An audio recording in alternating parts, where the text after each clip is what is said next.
Hey, what's going on, everybody? Boilon here, back for another video on Marvel Strike Force. Am I here to do a video on my birthday? I sure am, because why not, right? And are we here to talk about Frozen Dimension again? We sure are, because it's still not going away. And we need to talk about not only this, there's some other stuff that we're going to talk about a little bit in the beginning of the video as well.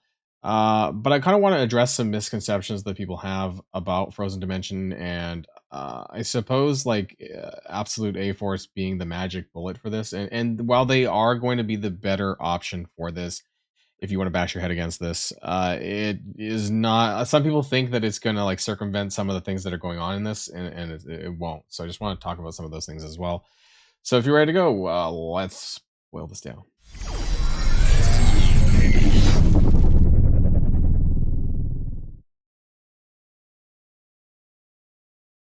Now, first, before we get into more Frozen Dimension stuff, you want to kind of talk about some of these things that popped up in the game yesterday, just to kind of go over them. By the way, Thanos Endgame is getting a diamond costume. So I think I made reference to this in the data mines video yesterday. But this is going to be one of the presents, I'm pretty sure. Like, if you guys saw that silhouette, remember? And Thanos Endgame was on the left. Thanos Endgame was the left picture on the silhouettes, with Sentinel in the middle, and on the right, I forget now, actually. I think it was Juggernaut. It was Zombie Juggernaut. So this is something that we're going to be getting. Now, whether or not it's free or not, that I don't know. I mean, I hope at this point it is a free Christmas present. Is this better than those gold skins, though? I honestly can't tell. Like, I think it might be. It might be better than those garbage gold skins, but nonetheless, it's just, right? They didn't do much to it. Anyways, there it is. That's Thanos' diamond form. If you want to get it at some point, maybe they'll make it available to us. The other thing I want to show you guys is also the portraits, which are going to be available soon through the winter events. I would imagine that's probably the group miss thing, honestly. So if you go into the avatars, you can see down below here, you can see the things that I brought up in yesterday's video: the Living Tribunal portrait, the MODOK portrait, the Mojo portrait, and which I don't know if I had that in my video actually, but Mojo's in there anyways, and the Watcher. So those four are going to be there as well. And it just says special event unlock. I have a feeling that this has to do with group miss, that those, those weird Christmas presents that you've been, they got this weird milestone running, right? The group miss, wherever the hell that is, this one here, right? And you're getting like 500 fragments a day. Maybe we don't even know what this is going to be used for. So maybe there's going to be some sort of orb that's going to give us one of the icons, something like that. I got to imagine, maybe not. I mean, I'm just guessing at this point. I'm hoping that the icons become available. I don't think it's part of the Cataclysm trial, because which by the way is not even in preview as of recording this. So I don't know if that's still going to be launching later on today as it's supposed to. Maybe it's just going to pop up in the game, surprise, because this is Scopely and they just do that kind of thing. The frames should be here though. There's supposed to be frames associated with the Cataclysm trial. Maybe it's not in here yet, which is weird because it was in the data mines. So oh no, it is up here. Yeah, these things. The platinum wings, golden wings, silver wings, and bronze wings. Honestly, they look pretty garbage, except for like that one, but most likely only a handful of people are going to get these. These ones look pretty boring. Those avatar icons look more exciting than these frames. So nothing great there. And that's oh no, this is the December one, I guess. 12 Days of Birds player frames. So that's something coming as well. So if you like frames, limited time frames, there you go. One thing that I wanted to ask, has this ever come out to the game? The Scarlet Witch is on, sorry, the X-Men frame, has this ever come out to the game? I swear, like, because I was looking around for this back when X-Men 97 came out, and I don't think it did. So I'm just really curious. Anyways, let me know what your thoughts are. Did you get that? Did I miss something? Did I get hit on the head and just, like, I don't know, fell asleep for a couple days? Maybe. That's how the game's been making me feel lately. All right, and then I'm gonna slide this part in somewhere randomly because I kind of recorded my stuff a little bit out of order. But I wanted to share with you guys what I said about earlier about the kind of the misconceptions about A-Force, because a lot of people think that basically the speed bar that the enemies get, the crazy speed bar that they get, will be countered by using absolute A-Force, and that isn't the case, because this part here a lot of it is tied to Kahori's exposed mechanic, right? Which they're not going to get on spawn, with the exception of the first wave where maybe Kahori might be able to, I believe, applies exposed to one controller. But other than that, she's not. So there's this part here where in war, if this character has the full team, essentially, which by the way can't be done until Medusa comes out on Friday, cannot fill speed bar. So it's not as good as the Zombie Scarlet Witch passive, which basically blocks it as long as she's above 50% HP. This time, they actually require exposed to block speed bars. So any of these new waves, it's not going to get affected by this. I've been hearing some people think that like getting the full team is gonna, solve the problems. And while it is going to be better in a lot of instances because of all the stuff that they do and the team, and specifically actually the Medusa passive, I think is going to be really good because if you take a look at it, it does do a lot of things, right? And so I don't see in a world where it's going to make things worse. A-Force get 10% speed, but it also lowers the damage for all enemies by 20%. Protector enemies cannot gain safeguard on spawn, all of this stuff, and they can't spawn up with defense up and speed up. So, I mean, it is going to block a lot of things on top of this other stuff that Medusa blocks. But yeah, a lot of people thought that just because you have Kahori or the full A-Force, it's going to suddenly make things super easy. But they're still going to have this shit ton of speed bar. So I just wanted to clarify that before we move on. But let's talk about the frozen dimension. Now, I would love to show you how insane, I'm sure you've seen it, right? How insane some of this gameplay is. I haven't had my thing. I'm actually recording this before Thursday, so it's like Wednesday night. My stuff hasn't reset yet, so I can't show you how insane it is. But I'm sure you've seen other people. I'm sure you've seen Mobile Gamers video on the playtest server about the speed bar mechanics and how batshit crazy it is. So this is what I managed to do in one day. So this is, I guess I managed to do the first 4 A-Force nodes, and then I managed to do the 5th node in 2 attacks. I let myself wipe, I guess, and I just healed myself. So node 4 was Mephisto, see here. And when you encounter Mephisto, there's 2 Mephistos. He actually puts the exhaust book down on you, and then it transfers to the next node, to node number 5, if you beat it without dying. And so it does not clear, allegedly, unless you wipe your characters and then heal them up the next day. So you do have to, they have to die, essentially, in order for the exhaust to go away. Which I think is pretty stupid. I don't know if we've ever encountered Mephisto mid kind of run before where that's kind of gone over into the next node. Because I swear, Pathfinder says that this has always been the case, but Dark Dimension 8, there is a Mephisto in the second to last node, and I swear that it does not transfer over the exhaust from that node to the final node. A lot of people in my Discord also do not remember it that way. I don't remember it that way, and so I don't know if this is something new or not. Let me know in the comments down below, though. It's been a little while since I've run that node, maybe a couple months, so I can't remember. I'd have to go back maybe and check my video footage on that from when I ran it. So I managed to get to node number 7. I think on node number 6, I did actually use my A-Force. I died. Or sorry, my Orcus Kahori. I don't know why I said A-Force.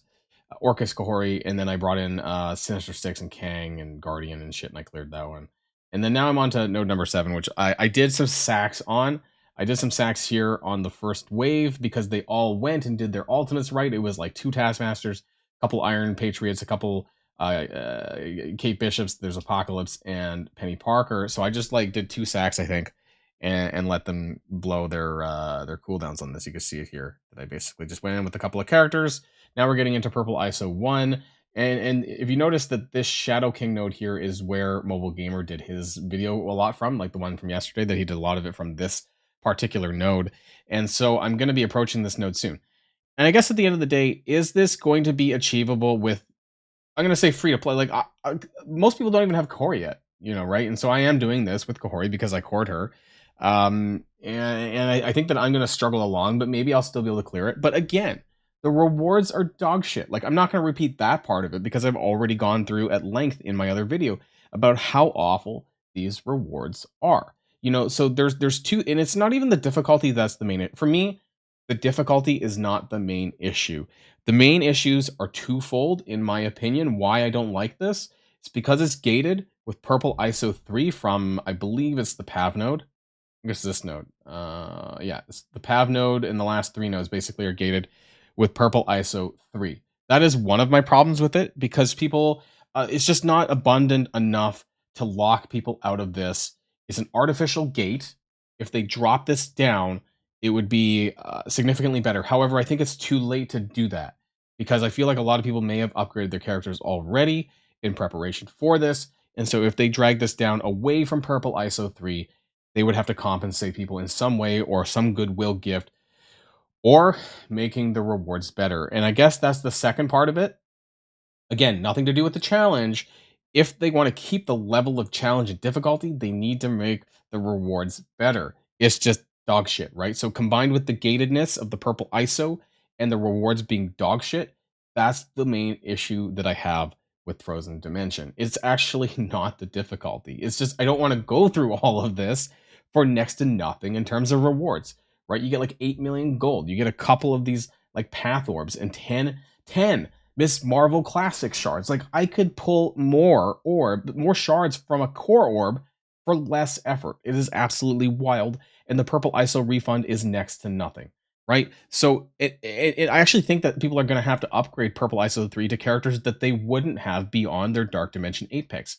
I did as well. I did some A-Force characters, right? And even Kahori, I'm already done Dark Dimension 8, but there's some other characters that you might want to upgrade as well. Especially in these tech sections, but especially once you get to the legendary section, I honestly do not believe people can clear this with 3 characters. You know what? If somebody wants to do a video, record a video and send it to me that you did this with 3 characters in a reasonable amount of time, like not like take 20 days to do this or 20 attempts. I mean, like reasonably, I don't think that 3 characters are going to clear the legendary section, the mythic section, and you actually, I think you need 5. In fact, it says that you only need 3, but I'm pretty sure I thought that they said in the blog actually that you needed 5 characters, but there's no chance in hell that you were doing this with 3 characters. So the one thing that I want to share with you is I want to give a special congratulations to one of my lines. Actually, no, before we get there, I'm jumping around a little bit. So apparently they're also buffing Astral. Shadow King passive ability change. I didn't want to bring this. I should have brought this up earlier. I wanted to bring this up really quickly. So tomorrow, December the 19th, although interestingly, because this was posted on the 17th and he said tomorrow, which would have been the, oh no, wait, no, I got that wrong. That's my bad. It's my birthday, right? I forgot. I forgot. December 19th, my birthday. Okay, there we go.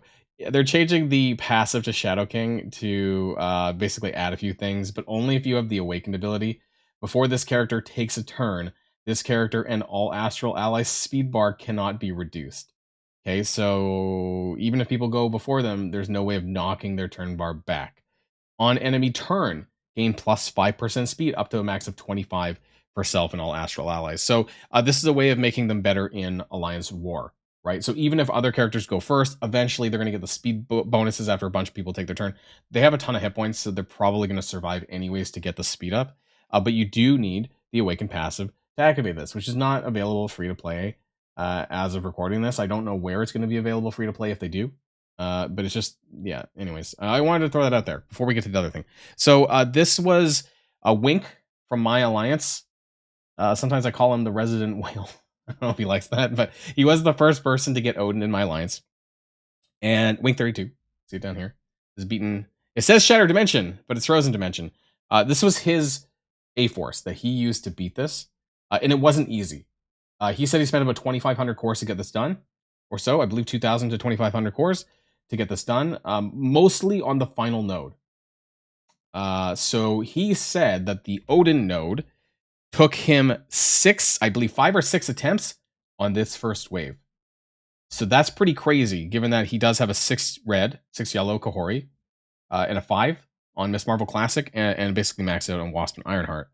And I don't remember who I asked who the 5th character was. Probably Thanos Endgame. I would imagine it's Thanos Endgame, but maybe it's a different character.